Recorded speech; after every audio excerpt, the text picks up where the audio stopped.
तो ऐसे सवालों को मेरे भाई चंद सेकंड में आप लपेट सकते हैं, जहां पर सवाल में ये बोला है कि 15% प्रति वर्ष चक्रवृद्धि ब्याज पर 2 वर्षों की अवधि के लिए इतने रुपए पर प्राप्त होने वाली राशि ज्ञात करिए। मतलब आपके पास में इतने रुपए हैं, ठीक है, और इस पैसे को आप निवेश करना चाहते हैं, वो भी कितने पे, तो 15% के दर पे, और कितने सालों के लिए, तो 2 सालों के लिए। तो आपका जो अमाउंट है मेरे भाई वो कितना होगा।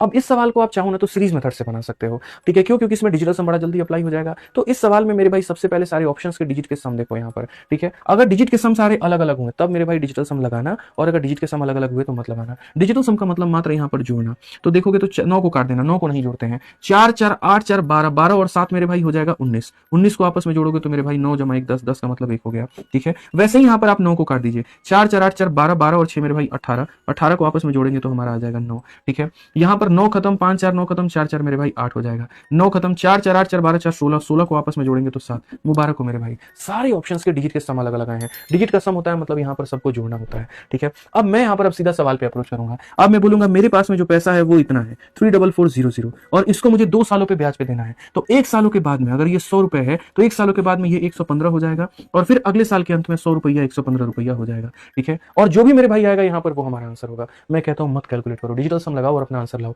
डिजिटल सम का मतलब सबको जोड़ना। 4 4 8, 8 और 3 मेरे भाई 11, 11 को जोड़ोगे तो आ जाएगा मेरे भाई यहाँ पर 2, ठीक है। 5 1 6 और 1 मेरे भाई 7 होगा, अगला भी हमारा 7 होगा। अगर आप देखोगे तो 7 इंटू 7 49, 49 इंटू मेरे भाई 2 98, 98 का 9 खत्म कर दो 8 आ रहा है, यानी ऑप्शन नंबर जो बी है वो आंसर है।